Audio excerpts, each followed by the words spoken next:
Web 2.0 has really changed the way state and local government go about informing their citizens and as well as doing their business.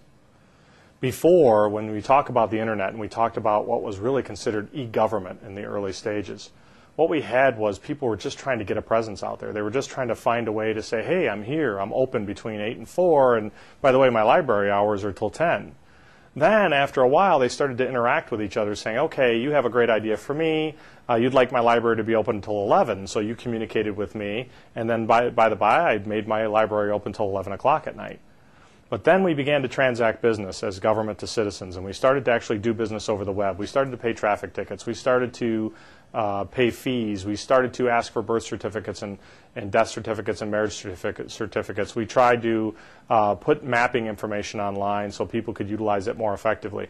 And then we got to this thing called transformation.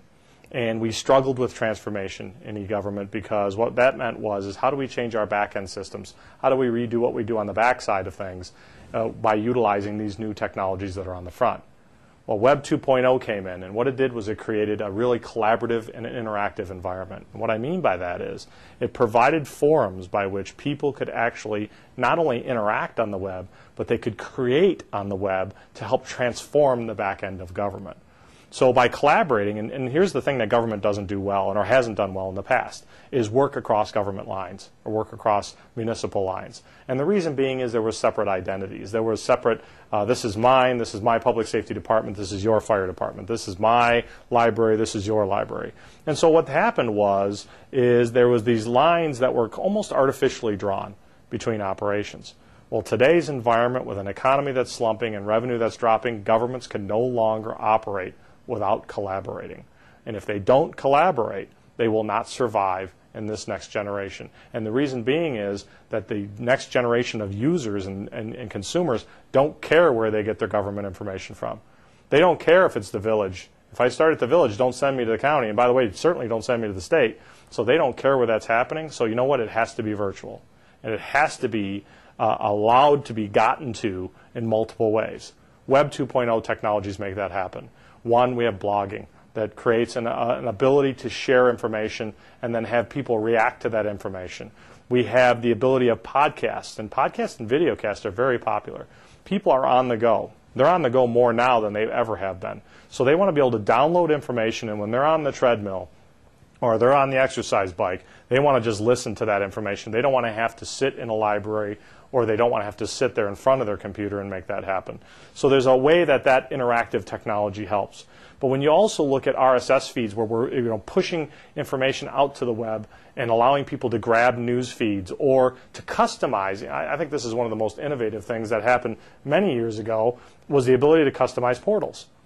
So I could see what I want. I could have the stocks I want to see.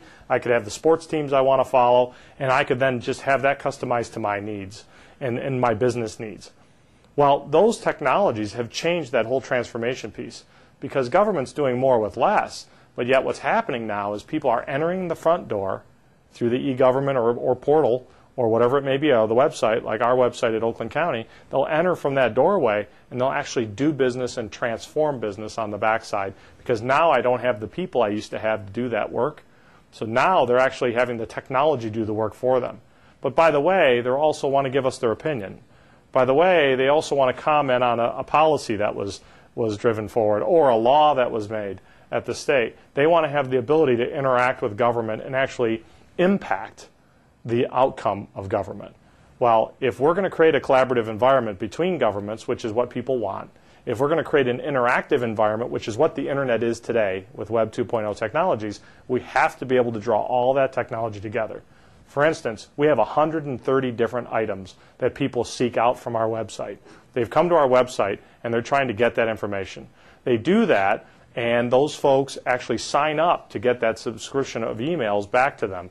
And we have that in 20 different departments and divisions of county government. That's about 1/4 of our government today, but it will be more later on. We also have 50 people managing the content and managing those pushes out to the end user. those 50 people are distributed. And why that is important to government, no longer do we just have a webmaster or one person that does the job. We actually have 50 people that are the business people that understand what they're looking for. So it's very important to embrace government and for government to embrace technology, not only on the front end, but also on the transformation side as well. GovDelivery allows us to access those multiple technologies. Those Web 2.0 technologies can be accessed, and that information can then be pushed out to that end user. That's very important. I believe we've had, since we started in June, which was really a limited rollout in the initial stages, we've had over 21,000 communications that have been pushed out to end users. And those are communications that they would have had to seek in normal means.